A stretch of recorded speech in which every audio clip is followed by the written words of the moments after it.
সকাল থেকে প্রস্তুতিটা ছিলই অন্যরকম যে কই মাছ দিয়ে আজকে স্পেশাল একটা তরকারি বা একটা কি বলে এটাকে যে কোনো একটা বিচি দিয়ে রান্না করব।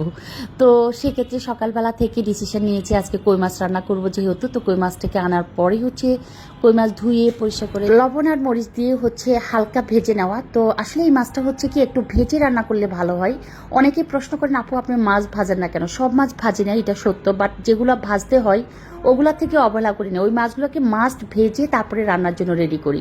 তো এখানে কই মাছগুলোকে হালকা ভেজে নিচ্ছি, এক এক করে দুইটা ফ্রাই প্যানে দিয়েছি, দুটো চুলোতে।